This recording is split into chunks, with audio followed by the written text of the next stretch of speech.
नमस्कार। हम्म। आज हम एक ऐसी कहानी की परतें खोल रहे हैं जिसने हाल ही में काफी हलचल मचाई है। हाँ, ये अक्टूबर 2025 वाली बात है ना? Tianjin SCO summit. वही, बिल्कुल। चीन के तियानजिन शहर में एससीओ शिखर सम्मेलन के दौरान प्रधानमंत्री मोदी पर एक कथित सीआईए हत्या की साजिश। और दावा ये कि इसे भारत की रॉ, रूस की एफएसबी और चीन की MSS ministry of state security, इन तीनों ने मिलकर नाकाम किया। मतलब सुनने में बिल्कुल किसी जासूसी नॉवेल जैसा लगता है ना? बिल्कुल बिल्कुल जैसे कोई थ्रिलर फिल्म चल रही हो। बिल्कुल। और देखिए, ये दावे सिर्फ हवा में नहीं है। हम्म। इनके पीछे कुछ स्रोत हैं जिनका हम आज जिक्र करेंगे। खासकर एक बरैक फेस नाम का ब्लॉग पोस्ट है हम्म। और उससे जुड़े कुछ और लेख भी हैं। अच्छा। और दिलचस्प बात यह है, जैसा आपने कहा, कि ये स्रोत सिर्फ इस हालिया मतलब 2025 वाली घटना की बात नहीं करते। नहीं, और भी कुछ है। हाँ, ये हमें इतिहास के कुछ और अनसुलझे या कह लें कि रहस्यमयी पन्नों की तरफ भी ले जाते हैं, जैसे लाल बहादुर शास्त्री जी की मौत। ओ हाँ, ताशकंद वाला मामला। वही। और फिर नेताजी सुभाष चंद्र बोस का गायब होना। वो तो खैर भारत का सबसे बड़ा रहस्य है शायद। बिल्कुल।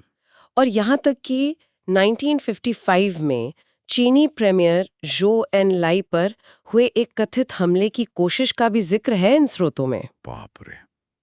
मतलब ये एक पूरा पैटर्न है जिसे ये स्रोत उजागर करने की कोशिश कर रहे हैं। हाँ, ऐसा लगता है। तो आज की ये जो हमारी चर्चा है, इसका मकसद सिर्फ इस ताज़ा खबर का विश्लेषण करना नहीं है, बल्कि इस पैटर्न को समझना है। क्यों कुछ खास तरह की कहानियां जिनमें अक्सर विदेशी हाथ, खुफिया एजेंसियां, साजिशें, अनसुलझे रहस्य, ये सब क्यों बार-बार सामने आते हैं? सही कहा। तो आज हम इन स्रोतों में जो जानकारी दी गई है उसका बारीकी से मुआयना करेंगे, इन सनसनीखेज दावों की पड़ताल करेंगे और कोशिश करेंगे कि तथ्यों को अटकलों और कल्पना से मतलब फिक्शन से अलग कर सकें। और ये भी समझेंगे कि आखिर ये कहानियां फैलती क्यों हैं, कैसे फैलती हैं, और ये आज की भू राजनीति, जिसे हम जियोपॉलिटिक्स कहते हैं, इंफॉर्मेशन वॉरफेयर यानी सूचना युद्ध, और उन सियासी रहस्यों के बारे में क्या बताती हैं जो वक्त के साथ और गहरे होते जाते हैं। चलिए फिर शुरू करते हैं। सबसे पहले यही हालिया दावा अक्टूबर 2025 वाली कथित मोदी साजिश। कहानी तो बड़ी नाटकीय बताई जा रही है। हाँ, कहानी का प्लॉट देखिए। एससीओ शिखर सम्मेलन, तारीखें बताई गई 31 अगस्त से 1 सितंबर 2025, जगह तियानजिन, चीन। और ये प्रधानमंत्री मोदी की 5 साल में पहली चीन यात्रा थी, ये भी अहम है शायद। बिल्कुल। माहौल थोड़ा सेंसिटिव था और कहानी के मुताबिक इसी दौरान रूसी खुफिया एजेंसी एफएसबी ने कथित तौर पर सीआईए की कुछ बातचीत पकड़ी, इंटरसेप्ट की। बातचीत किस बारे में? जिसमें प्रधानमंत्री मोदी को निशाना बनाने की बात हो रही थी। मतलब एक हत्या की साजिश। और इसका मकसद क्या बताया गया? मकसद बताया गया भारत को अस्थिर करना, डीस्टेबलाइज करना, मोदी को सत्ता से हटाना, और शायद ब्रिक्स जैसे जो गुट हैं, जिसमें भारत, रूस, चीन शामिल हैं, उनको भी कमजोर करना। ये पूरा नैरेटिव बहुत तेजी से फैलाया गया। हाँ, और फिर इसमें एक काउंटर ऑपरेशन वाला एंगल भी जोड़ा गया, जो और भी ज्यादा मतलब असाधारण लगता है। कौन सा एंगल? यही कि भारत की रॉ, रूस की एफएसबी और चीन की एमएसएस, इन तीनों ने मिलकर बांग्लादेश से चल रहे एक कथित सीआईए नेटवर्क को ध्वस्त कर दिया। हाँ, ये दावा अपने आप में बहुत बड़ा है। सोचिए, 3 देशों की टॉप इंटेलिजेंस एजेंसियां, जिनके बीच आमतौर पर अच्छे रिश्ते नहीं माने जाते, वो एक साथ मिलकर ऑपरेशन कर रही हैं, वो भी सीआईए के खिलाफ। ये तो सच में किसी स्पाई थ्रिलर जैसा है। और कहानी को और सनसनीखेज बनाने के लिए इसमें कुछ और डिटेल्स भी जोड़ी गईं, चटपटे मसाले कह सकते हैं। जैसे ये खबर कि रूसी राष्ट्रपति पुतिन ने, जब उन्हें इस कथित खतरे का पता चला, तो उन्होंने मोदी जी को अपनी बख्तरबंद लिमुजीन में साथ बैठाया, सुरक्षा के लिए। अच्छा, ये भी कहा दिया। हाँ। फिर ढाका के एक होटल में, वेस्टर्न होटल बताया गया, 31 अगस्त को टेरेंस अर्वेल जैक्सन नाम के एक अमेरिकी स्पेशल फोर्सेस ऑफिसर की मौत हुई। हाँ, ये मौत तो हुई थी, ये खबर आई थी। बिल्कुल। लेकिन इस कहानी में जैक्सन की मौत को सीधे इस कथित साजिश से जोड़ दिया गया कि वो इसी सीआईए नेटवर्क का हिस्सा था जिसे ध्वस्त किया गया। और सिर्फ जैक्सन ही नहीं, शायद कुछ और लोगों की मौत का भी जिक्र था। हाँ, साथ ही ये भी उड़ाया गया कि 3 और अमेरिकी कॉन्ट्रैक्टर और एक पाकिस्तानी आईएसआई एजेंट भी मारे गए। ये सब उसी कथित काउंटर ऑपरेशन का हिस्सा थे। बाप रे, मतलब पूरी एक्शन फिल्म चल रही थी पर्दे के पीछे, ऐसा दावा है? बिल्कुल। और फिर जब प्रधानमंत्री मोदी भारत लौटे तो उनकी एक टिप्पणी थी एयरपोर्ट पर। हाँ, मुझे याद है वो ताली वाली बात। वही, उन्होंने कहा, आप ताली इसलिए बजा रहे हैं कि मैं चीन गया या इसलिए कि मैं वापस आ गया। इस बयान को भी कई लोगों ने, खासकर उनके समर्थकों ने, इसी कथित साजिश और उससे बच निकलने के संकेत के तौर पर देखा। तो ये पूरी कहानी है जो फैलाई गई। अब आते हैं इसके विश्लेषण पे। यहाँ रुक कर, जैसा आपने कहा, बारीकी से देखना जरूरी है। हाँ, बहुत जरूरी। क्योंकि देखिए, सबसे पहली और सबसे अहम बात, हाँ। इन तमाम सनसनीखेज दावों की किसी भी जिम्मेदार पक्ष ने पुष्टि नहीं की है। किसी ने भी नहीं, मतलब किसी भी सरकार ने, भारत, अमेरिका, रूस, चीन, किसी ने भी नहीं। किसी भी सरकार का कोई आधिकारिक बयान नहीं आया है इस पर, न ही किसी भी स्थापित प्रतिष्ठित अंतर्राष्ट्रीय मीडिया संस्था, आप नाम ले लीजिए, Reuters, BBC, New York times, Washington post, या भारत के भी बड़े अखबार जैसे हिंदुस्तान टाइम्स, द हिंदू, किसी ने भी इसे कंफर्म नहीं किया है। तो फिर ये कहानियां आ कहां से रही हैं? इनका स्रोत क्या है? मुख्य रूप से ये दावे कुछ खास प्रकाशनों में छपे हैं, जैसे ऑर्गेनाइजर, जिसे आरएसएस से जुड़ा माना जाता है, एक टीएफआई ग्लोबल न्यूज नाम की वेबसाइट है, और संडे गार्डियन अखबार। अच्छा। ये नाम मैंने सुने हैं। इनका एक खास तरह का झुकाव माना जाता है ना? हाँ, आमतौर पर इन्हें राष्ट्रवादी या प्रो मोदी माना जाता है, और ये पहले भी इस तरह की, मतलब अटकलों वाली खुफिया रिपोर्ट्स या दावे छापते रहे हैं। तो स्रोत की अपनी एक विश्वसनीयता या कह ले के बायस का सवाल है। लेकिन वो जो अमेरिकी ऑफिसर की मौत हुई थी ढाका में, टेरेंस जैक्सन, वो तो सच था। हाँ, ये तथ्य है, इसमें कोई शक नहीं। अमेरिकी स्पेशल फोर्सेस के सदस्य टेरेंस अर्विल जैक्सन की मौत 31 अगस्त 2025 को ढाका के वेस्टर्न होटल में हुई थी। इसकी पुष्टि बांग्लादेशी मीडिया ने भी की थी, और ढाका में जो अमेरिकी दूतावास है उन्होंने भी की थी, मौत हुई थी। तो फिर? लेकिन, और ये लेकिन बहुत बड़ा है, उनकी मौत को प्रधानमंत्री मोदी पर कथित साजिश या एससीओ शिखर सम्मेलन से जोड़ने वाला कोई भी पुख्ता स्वतंत्र सबूत, मतलब इंडिपेंडेंट एविडेंस, अब तक सामने नहीं आया है। तो ये सिर्फ एक संयोग हो सकता है, टाइमिंग का? बिल्कुल हो सकता है। देखिए, फैक्ट चेकर्स ने, जो इन चीज़ों की जांच करते हैं, उन्होंने बड़े पैमाने पर इसे अप्रमाणित दुष्प्रचार यानी अनप्रूवन डिसइंफॉर्मेशन करार दिया है। और क्यों? क्या कारण बताए हैं? कारण वही है, या तो स्रोत गुमनाम है, या फिर वो विश्वसनीय नहीं माने जाते, और घटनाओं के बीच जो कनेक्शन बताया जा रहा है वो साबित नहीं होता। ये महज घटनाओं का एक क्रम हो सकता है, सीक्वेंस ऑफ इवेंट्स। जरूरी नहीं कि इनमें कारण और प्रभाव का संबंध हो, मतलब कॉज एंड इफेक्ट हो। समझ रही हूँ। फिर भी ये कहानी इतनी तेजी से फैली, भारत में और शायद बाहर भी, इसके पीछे क्या वजह हो सकती है? ऐसा क्यों है कि लोग ऐसी कहानियों पर बिना पुष्टि के भी आसानी से यकीन करने लगते हैं? इसके कई पहलू हैं, कई परतें हैं। पहला और शायद सबसे बड़ा कारण है पश्चिम, खासकर अमेरिका को लेकर एक गहरा रणनीतिक संदेह, एक स्ट्रैटेजिक सस्पिशन। किस तरह का संदेह? देखिए, भारत आजकल अपनी रणनीतिक स्वायत्ता, जिसे स्ट्रैटेजिक ऑटोनॉमी कहते हैं, उस पर बहुत जोर दे रहा है। हाँ, स्वतंत्र विदेश नीति। बिल्कुल, चाहे वो रूस से सस्ता तेल खरीदना हो पश्चिमी दबाव के बावजूद, या फिर यूक्रेन युद्ध पर पश्चिमी देशों से अलग अपना एक स्वतंत्र स्टैंड लेना हो। तो इससे कुछ हलकों में, भारत के अंदर भी और शायद बाहर भी, ये भावना पनपती है कि अमेरिका या कहें कि पश्चिम भारत के इस बढ़ते कद से, इस आत्मनिर्भरता से खुश नहीं है, और वो भारत को रोकना चाहते हैं। ऐसी एक अंडरकरंट सोच है। और ये सोच, ये भावना CIA जैसी एजेंसियों के खिलाफ साजिश के सिद्धांतों के लिए एक बहुत उपजाऊ जमीन तैयार करती है। मतलब लोग मानने को तैयार हो जाते हैं कि हाँ, ऐसा हो सकता है। अच्छा, ये तो हुआ अंतर्राष्ट्रीय एंगल। क्या भारत के घरेलू मीडिया और राजनीतिक माहौल का भी इसमें कोई रोल है? निश्चित रूप से बहुत बड़ा रोल है। देखिए, भारत का मीडिया लैंडस्केप आजकल काफी ध्रुवीकृत है, पोलराइज्ड है। हाँ, ये तो है। तो ऐसी कहानियां जो प्रधानमंत्री मोदी को विदेशी ताकतों के निशाने पर दिखाती हैं, और साथ ही एक मजबूत नेता के रूप में दिखाती हैं जो इन खतरों का सामना कर रहे हैं और उनसे बचकर निकल रहे हैं, वो उनके समर्थकों के बीच भावनात्मक अपील रखती हैं। बिल्कुल, ये उनकी छवि को और मजबूत करती हैं, उन्हें एक सर्वाइवर, एक विक्टिम और एक हीरो, तीनों एक साथ दिखाती हैं। तो इसका राजनीतिक फायदा भी होता है। और तीसरा कारक, क्या वो हो सकता है जिसे आजकल हम डिसइंफॉर्मेशन इकोनॉमी कहते हैं, मतलब सोशल मीडिया और एल्गोरिथम का खेल? हाँ, बिल्कुल, ये तीसरा बहुत अहम फैक्टर है। सोशल मीडिया के जो एल्गोरिदम हैं, वो इस तरह से बने हैं कि वे सनसनी, डर, गुस्सा और साजिश वाली सामग्री को ज्यादा तेजी से फैलाते हैं। क्यों? क्योंकि इससे उन्हें ज्यादा एंगेजमेंट मिलता है। लोग क्लिक करते हैं, शेयर करते हैं, कमेंट करते हैं। तो CIA प्लॉट अगेंस्ट मोदी जैसे हैशटैग आसानी से वायरल हो जाते हैं। भले ही उनके पीछे का सच कुछ भी ना हो या साबित ना हुआ हो। तो ये सब मिलके एक ऐसा माहौल बना देते हैं जहां ऐसी कहानियां पनपती हैं और फैलती हैं। हाँ, रणनीतिक संदेह, घरेलू राजनीति और डिजिटल प्लेटफॉर्म्स का इकोसिस्टम। तो क्या ये किसी सोची समझी सूचना युद्ध मतलब इंफॉर्मेशन वॉरफेयर का हिस्सा हो सकता है? ये सिर्फ अफवाह नहीं बल्कि एक हथियार के तौर पर इस्तेमाल किया जा रहा हो। ये संभावना खारिज नहीं की जा सकती। आज के दौर में नैरेटिव यानी कथाएं या कह लें कि कहानियां, ये खुद भू राजनीति का एक अहम हथियार बन गई हैं। कैसे? देखिए, भारत जिस तरह एक मुश्किल संतुलन साधने की कोशिश कर रहा है रूस, अमेरिका और चीन के बीच, एक तरह की टाइट रोप वॉक कर रहा है, उसमें ऐसी कहानियां जनमत को, पब्लिक ओपिनियन को किसी खास दिशा में मोड़ने के काम आ सकती हैं या किसी खास देश के खिलाफ माहौल बनाने के काम आ सकती हैं। तो अगर ये जानबूझकर फैलाया गया तो इसके पीछे कौन हो सकता है? क्या अंदाजा लगाया जा सकता है? देखिए, ये कहना बहुत मुश्किल है और ये सिर्फ अटकलें होंगी, लेकिन कुछ संभावनाएं सोची जा सकती हैं। जैसे? हो सकता है ये भारतीय राष्ट्रवादी समूहों द्वारा ही अपनी सरकार और नेता की छवि चमकाने की एक कोशिश हो, एक तरह का प्रोपोगेंडा। या फिर हो सकता है कुछ रूसी नेटवर्क्स इसे अमेरिका को बदनाम करने के लिए हवा दे रहे हों, क्योंकि कहानी में विलेन कौन है? CIA यानी अमेरिका।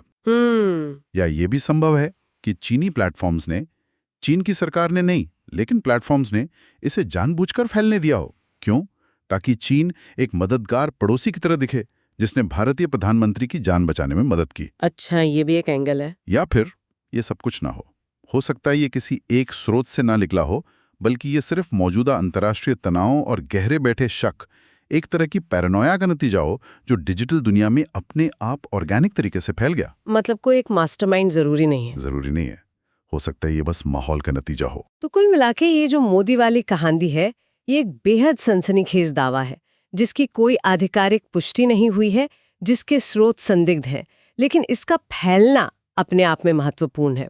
बिल्कुल, ये मौजूदा भू राजनीतिक तनावों, मीडिया की भूमिका, राष्ट्रवादी भावनाओं और सूचना युद्ध की जटिलताओं को उजागर करती है। संक्षेप में कहें तो इस हालिया मामले में हमें सनसनीखेज दावे मिलते हैं जिनकी पुष्टि नहीं है, लेकिन उनका फैलना हमें आज की दुनिया में भरोसे की कमी, राष्ट्रवाद के उभार और सूचना के हथियार बनने के बारे में बहुत कुछ बताता है। अब यहीं से थोड़ा पीछे चलते हैं, क्योंकि जैसा आपने शुरू में इशारा किया था, ये विदेशी हाथ या खुफिया एजेंसियों की साजिश वाली कहानियां भारत के लिए कोई नई बात नहीं है। नहीं, बिल्कुल नहीं। और लाल बहादुर शास्त्री जी की मौत का मामला तो शायद इसका सबसे बड़ा और दशकों पुराना उदाहरण है, एक रहस्य जो आज तक अनसुलझा है। हाँ, 11 जनवरी 1966 ताशकंद में, वो जगह जो उस समय सोवियत संघ का हिस्सा थी, आज उज़्बेकिस्तान की राजधानी है।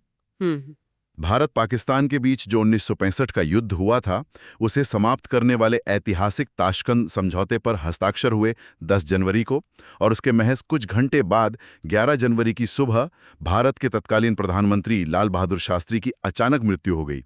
और आधिकारिक कारण क्या बताया गया? आधिकारिक कारण बताया गया हार्ट अटैक, दिल का दौरा। लेकिन जैसा आपने कहा, ये कहानी इतनी सीधी नहीं है। इस पर शुरू से ही सवाल उठते रहे हैं। बिल्कुल, सबसे पहले तो उनके परिवार ने ही शक जाहिर किया था, उनकी पत्नी ललिता शास्त्री जी और उनके बच्चों ने। हाँ, जब उनका पार्थिव शरीर दिल्ली लाया गया तो परिवार के सदस्यों ने कथित तौर पर शरीर पर कुछ नीले धब्बे देखे थे और पेट पर कट के निशान भी बताए जाते हैं। कट के निशान? वो क्यों? कहा गया कि शायद एम्बामिंग के लिए थे, लेकिन परिवार को शक था। उनकी मां ने तो सीधे सीधे कहा था मीडिया के सामने कि मेरे बेटे को जहर दिया गया है। और भी कई बातें थीं जो शक पैदा करती थी, है ना? जैसे पोस्टमार्टम का ना होना। हाँ, ये बहुत अजीब बात थी। इतने बड़े नेता की अचानक मृत्यु हुई, वो भी विदेशी धरती पर, और ना तो सोवियत संघ में उनका पोस्टमार्टम हुआ, ना ही भारत लाने के बाद। क्यों नहीं हुआ, ये आज तक साफ नहीं है। और उनके डॉक्टर का क्या मामला था? उनके निजी डॉक्टर थे डॉक्टर RN चुग, जो ताशकंद में उनके साथ थे, और उनके एक सहायक थे रामनाथ। इन दोनों के बयानों में कुछ विरोधाभास बताए जाते हैं।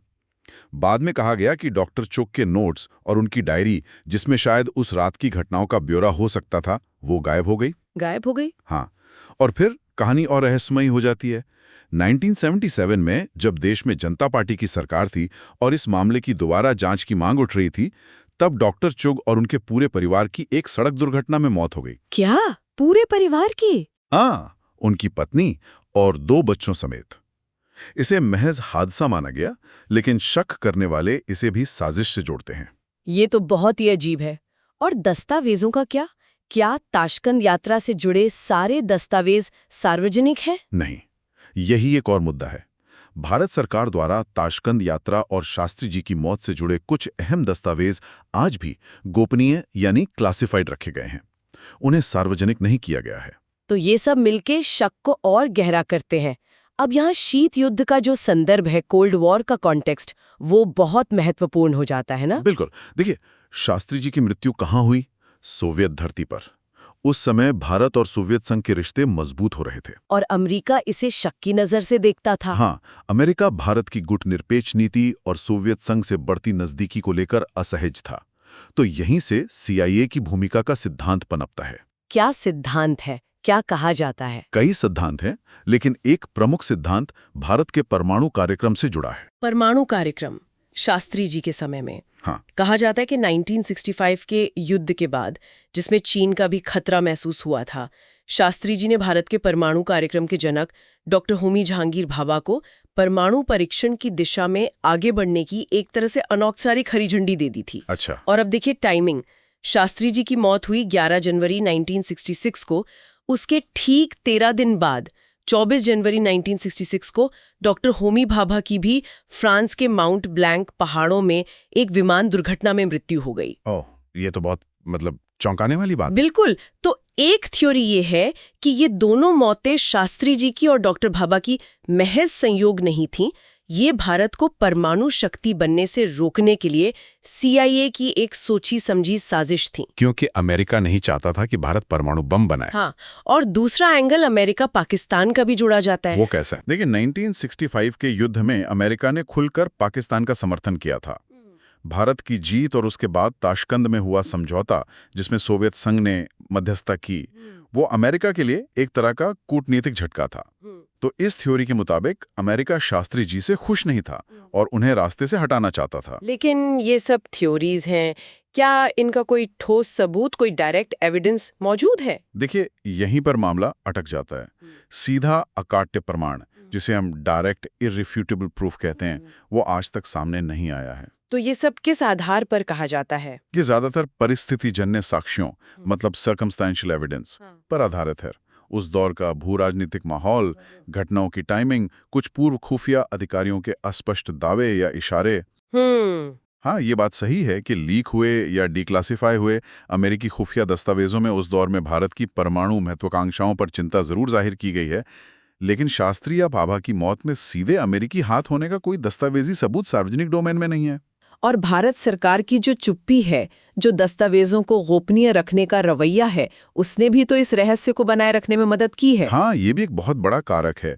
कई बार सूचना के अधिकार RTI के तहत जानकारी मांगी गई, शास्त्री जी के परिवार ने भी मांग की, लेकिन प्रधानमंत्री कार्यालय PMO ने 2009 में साफ तौर पर यह कहते हुए फाइलें सार्वजनिक करने से इनकार कर दिया कि इससे विदेशी संबंधों पर बुरा असर पड़ सकता है और देश में हंगामा खड़ा हो सकता है। मतलब सरकार मानती है कि फाइलों में कुछ ऐसा है जो सेंसिटिव है। इशारा तो यही मिलता है।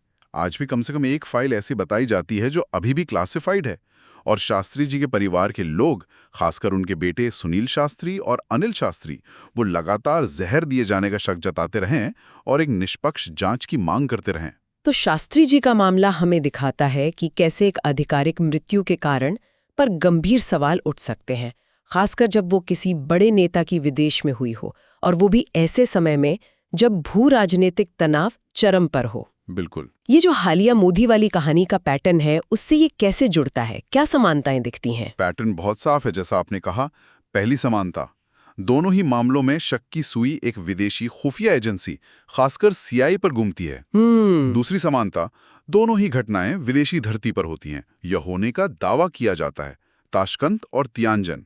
तीसरी, दोनों ही विदेशी हाथ वाले उस पुराने नैरेटिव को मजबूत करती हैं जो भारत में शीत युद्ध के जमाने से ही काफी लोकप्रिय रहा है। नहीं है। हाँ, ऐसा लगता है मानो शीत युद्ध के दौर की जो आशंकाएं थीं, जो कथाएं थीं, वो अब डिजिटल युग में नए कलेवर में, नए पैकेजिंग में लौट रही हैं। तो शास्त्री जी के मामले में हमारे पास एक आधिकारिक स्पष्टीकरण है, हार्ट अटैक, लेकिन उसके साथ इतने सारे अनसुलझे सवाल हैं, इतनी विसंगतियां हैं और इतने परिस्थितिजन्य साक्ष्य हैं कि रहस्य दशकों बाद भी कायम है। बिल्कुल सही कहा। यहाँ मुख्य बात यह है कि आधिकारिक रिवायत यानी नैरेटिव के बावजूद सबूतों की कमी, सरकारी गोपनीयता और उस दौर के राजनीतिक संदर्भ ने शक को जिंदा रखा है। और ये शक शीत युद्ध की जटिलताओं और भारत की परमाणु यात्रा की कहानी से जुड़ गया है। अब एक और ऐसे ही स्थायी रहस्य की बात करते हैं, जो शायद भारत का सबसे बड़ा, सबसे ज्यादा भावनात्मक और सबसे ज्यादा विवादित राजनीतिक रहस्य है, नेताजी सुभाष चंद्र बोस। हाँ, नेताजी का मामला तो अपने आप में एक महागाथा है, रहस्यों की, विवादों की और भावनाओं की। आधिकारिक कहानी क्या है, सरकार क्या मानती है? देखिए, आधिकारिक कहानी जिसे कई जांचों के बाद भी सरकार मानती है, वो ये है कि नेताजी सुभाष चंद्र बोस की मृत्यु 18 अगस्त 1945 को हुई थी। कहाँ और कैसे? ताइहोकू में, जो आज का ताइपे है, ताइवान की राजधानी। कहा गया कि वे एक जापानी बॉम्बर विमान में थे जो उड़ान भरते ही या उसके तुरंत बाद दुर्घटनाग्रस्त हो गया। इस क्रैश में वे गंभीर रूप से जल गए थे। उन्हें पास के एक मिलिट्री अस्पताल ले जाया गया, जहां उसी रात उनकी मृत्यु हो गई। और फिर कहा गया कि अगले दिन या उसके बाद उनका दाह संस्कार किया गया और उनकी अस्थियों को जापान ले जाया गया, जहां उन्हें टोक्यो के रिंकोजी मंदिर में रख दिया गया। और वो अस्थियां आज भी वहीं हैं। इस कहानी के कोई चश्मदीद गवाह भी थे? हाँ, बताए जाते हैं। सबसे प्रमुख गवाह उनके सहयोगी कर्नल हबीबुर रहमान थे, जो उस विमान में उनके साथ थे और बच गए थे। कुछ जापानी अधिकारी और डॉक्टर योशिमी, जिन्होंने अस्पताल में उनका इलाज किया था, उनके बयान भी इसी कहानी की पुष्टि करते हैं। तो ये तो काफी सीधे और स्पष्ट कहानी लगती है। फिर इस पर इतना गहरा संदेह क्यों रहा है शुरू से ही? संदेह के कई और बहुत मजबूत कारण हैं। देखिए, इतने बड़े कद के नेता की मौत होती है और सबूत के नाम पर बहुत कम चीजें हैं। जैसे कि? पहला और सबसे बड़ा सवाल, उस कथित विमान दुर्घटना का कोई मलबा, कोई फिजिकल एविडेंस या खुद नेताजी का शव कभी भी किसी स्वतंत्र एजेंसी द्वारा बरामद नहीं किया गया। कोई फोटोग्राफिक सबूत नहीं है क्रैश का। दूसरा, कोई डेथ सर्टिफिकेट जारी नहीं हुआ उस समय। कोई पुख्ता ऑटोप्सी रिपोर्ट नहीं है जो मृत्यु का कारण और पहचान स्थापित कर सके। तीसरा, रिंकोजी मंदिर में जो राख रखी है, उसको लेकर शुरू से ही विवाद है। क्या विवाद है? कई लोगों का, जिनमें उनके परिवार के कुछ सदस्य और कई शोधकर्ता शामिल हैं, उनका मानना है कि वो राख नेताजी की है ही नहीं। लेकिन आज तक उसका निर्णायक डीएनए परीक्षण नहीं कराया गया है या नहीं हो पाया है। डीएनए टेस्ट क्यों नहीं हुआ? इसमें कई पेच हैं।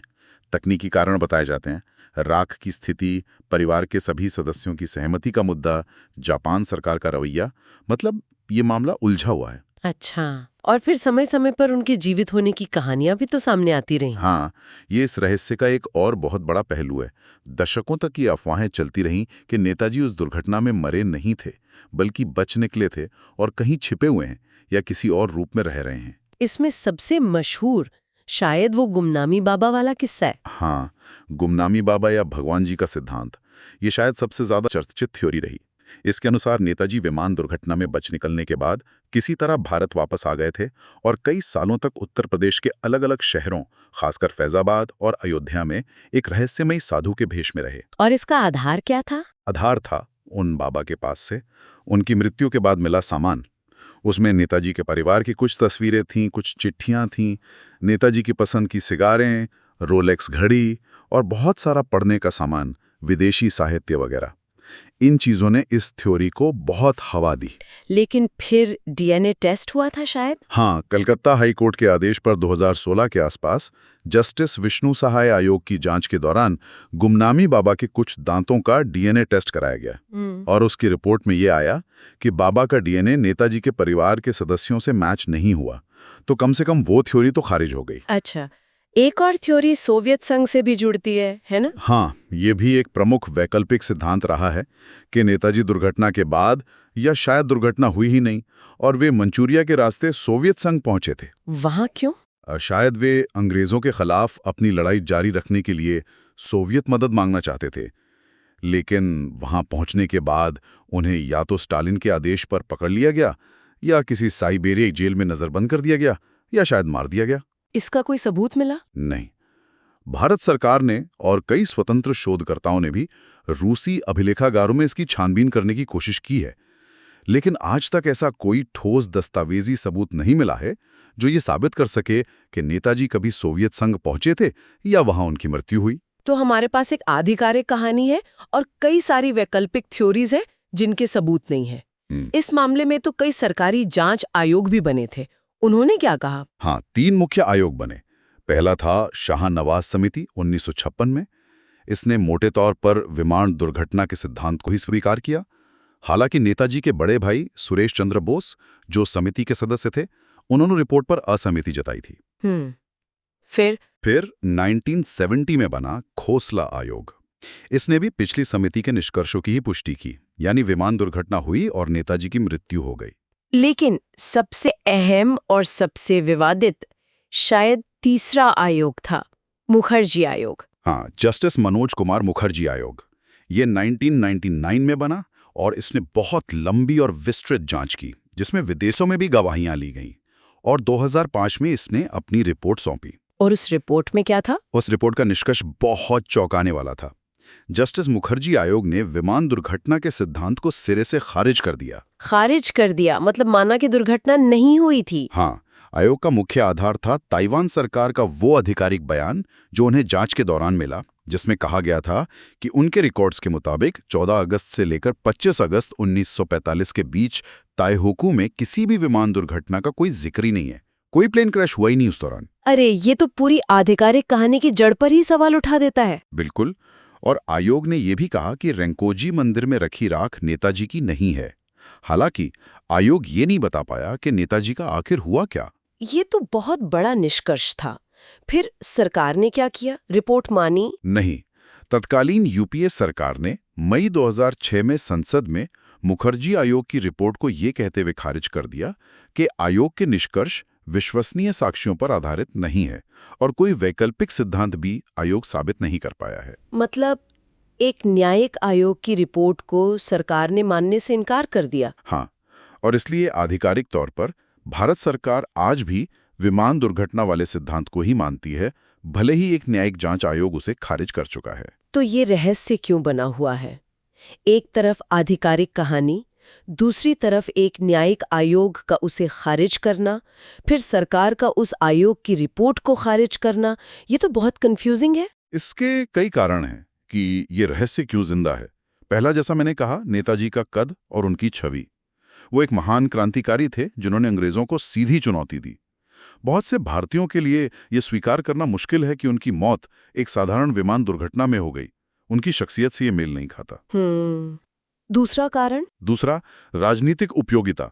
नेताजी एक ऐसे प्रतीक हैं जिनका इस्तेमाल अलग अलग राजनीतिक दल और समूह अपने अपने एजेंडे के लिए करते रहे हैं।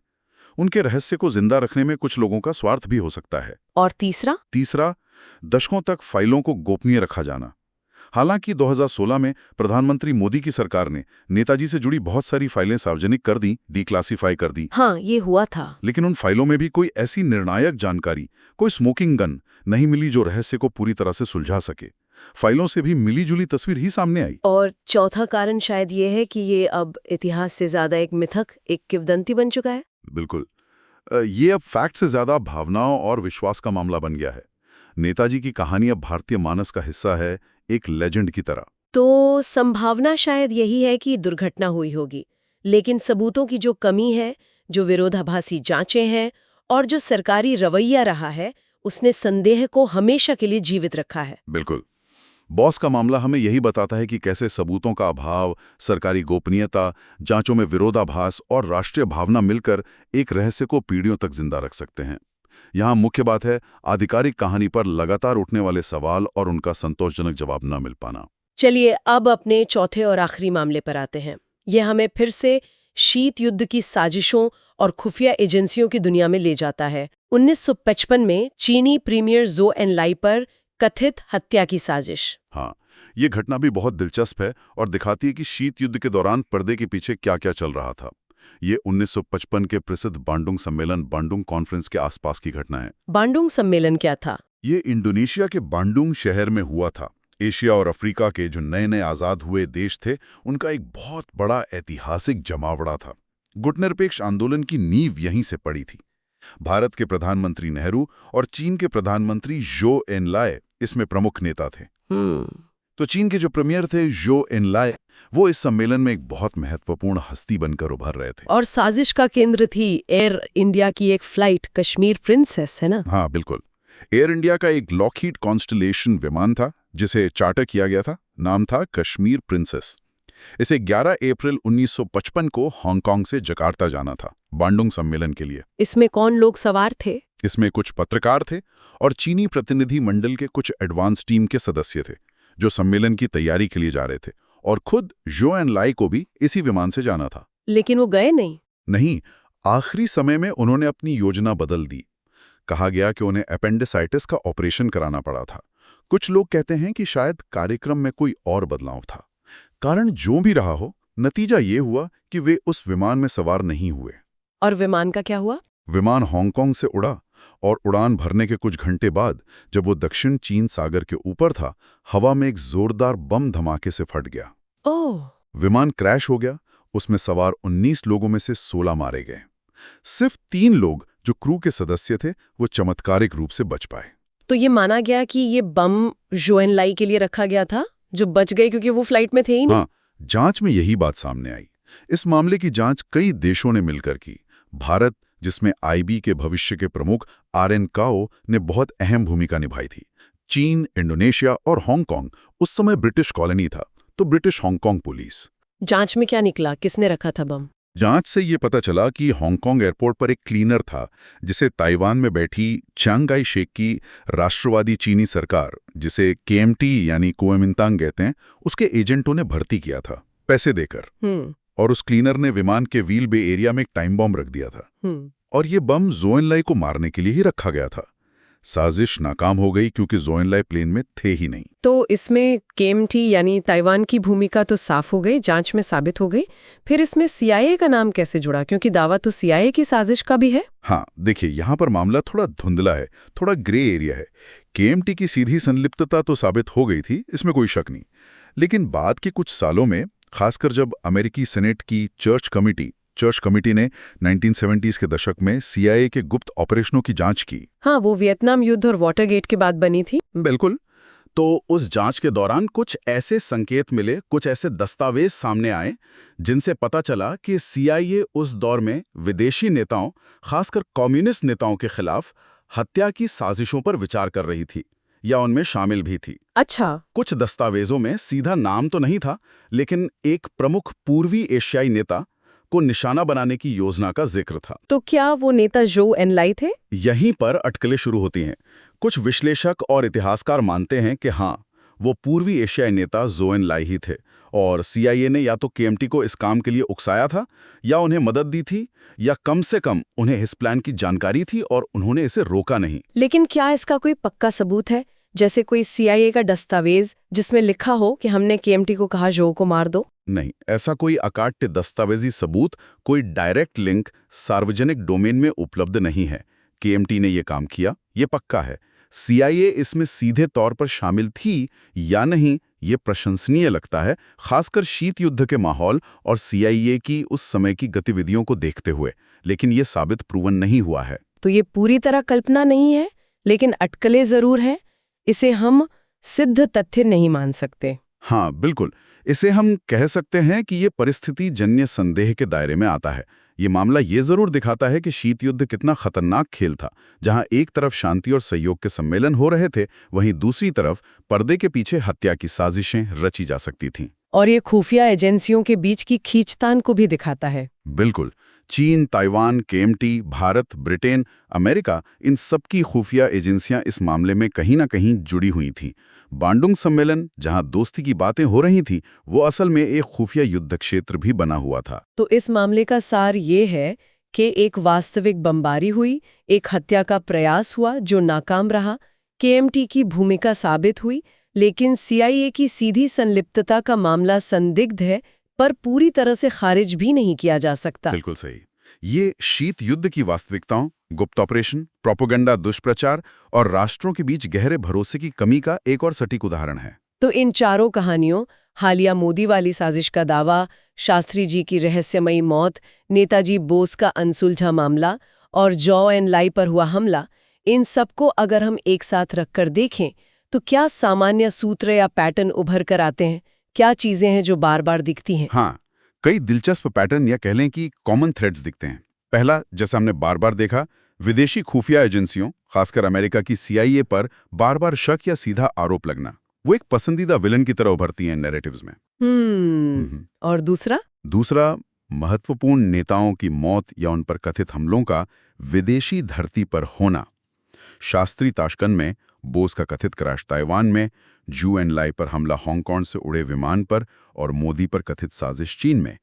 ये विदेशी धरती वाला एंगल बार बार आता है। तीसरा पैटर्न क्या है? तीसरा, इन कहानियों का भू राजनीतिक तनावों के साथ बहुत गहरा रिश्ता है। चाहे वो शीत युद्ध का दौर हो, शास्त्री, बोस, जू एन लाई, या आज की बहुध्रुवीय दुनिया और भारत, अमेरिका, चीन, रूस की जटिल खींचतान, मोदी वाला मामला। ये कहानियां हवा में नहीं पनपती, इनका कॉन्टेक्स्ट होता है। और चौथा पैटर्न शायद नैरेटिव और दुष्प्रचार की ताकत है। बिल्कुल। चौथा सूत्र है नैरेटिव, यानी कथाओं और दुष्प्रचार की जबरदस्त ताकत। कैसे ये कहानियां गढ़ी जाती हैं, कैसे फैलाई जाती हैं, डिजिटल युग में कितनी तेजी से फैलती हैं, और कैसे ये जनमत को प्रभावित करती हैं या करने की कोशिश करती हैं। और सरकारी गोपनीयता का भी एक बड़ा रोल लगता है हर मामले में। हाँ, ये पांचवां सूत्र कह सकते हैं, सरकारी गोपनीयता या अस्पष्टता। जब सरकारें जानकारी छुपाती हैं या साफ जवाब नहीं देती हैं या फाइलों को क्लासिफाइड रखती हैं, तो वो शक और साजिश के सिद्धांतों को और ज्यादा हवा देती हैं। पारदर्शिता की कमी रहस्य को गहरा करती है। और छठा और आखिरी पैटर्न है इन राजनीतिक रहस्यों की स्थायी प्रकृति, इनकी एंड्यूरिंग नेचर। जब तक कोई निर्णायक सबूत सामने नहीं आता या कोई सर्वमान्य समाधान नहीं निकलता, ये कहानियां जिंदा रहती हैं। ये पीढ़ी दर पीढ़ी चलती रहती हैं और अक्सर राजनीतिक हथियार के तौर पर इस्तेमाल भी होती रहती हैं। ये सारी चर्चा सुनने के बाद मुझे लगता है कि आज के इस सूचना युग में, जहाँ खबरें और कहानियां हर तरफ से हम पर बरस रही हैं, आलोचनात्मक नजरिए मतलब क्रिटिकल थिंकिंग का महत्व और भी ज्यादा बढ़ जाता है। बिल्कुल। हर दावे पर सवाल उठाना, स्रोत की जांच करना, पुष्टि खोजना, ये बहुत जरूरी है। हमें ये समझने की जरूरत है कि कैसे इतिहास की कहानियां, चाहे वो सच हों, आधी सच हों या पूरी तरह गढ़ी हुई हों, वो आज हमारी सोच को, हमारी धारणाओं को कैसे प्रभावित करती हैं, और कैसे भू राजनीतिक नैरेटिव में अक्सर तथ्य, कल्पना और अटकलें आपस में बुरी तरह गुंथी होती हैं। सही कहा। ये समझना कि किसी कहानी के पीछे किसका क्या मकसद हो सकता है, कौन इसे क्यों फैला रहा है, ये जानना पहले से कहीं ज्यादा जरूरी हो गया है। खासकर जब हम देखते हैं कि कैसे राष्ट्रीय भावनाएं और अंतर्राष्ट्रीय संबंध इन कहानियों से प्रभावित हो सकते हैं। तो अंत में ये पूरी चर्चा हमें एक बड़े और शायद थोड़े बेचैन करने वाले सवाल पर सोचने के लिए छोड़ जाती है। हाँ, सवाल यही है कि जब राष्ट्रों के बीच भरोसा इतना कमजोर हो, जब सूचना खुद एक हथियार बन चुकी हो, और जब सरकारें भी हमेशा पूरी तरह पारदर्शी ना हो, तो क्या इतिहास के तूरी और सच्ची तस्वीर जानना कभी मुमकिन भी है? या फिर कुछ रहस्य, कुछ कहानियां हमेशा रहस्य ही बने रहने के लिए अभिशप्त होती हैं, जो हमें सत्ता की प्रकृति, राजनीति की जटिलताओं और सच की मायावी शक्ल की याद दिलाती रहें। ये एक ऐसा सवाल है जिसका जवाब शायद आसान नहीं है, और शायद यही इन रहस्यों को इतना आकर्षक और स्थायी बनाता है।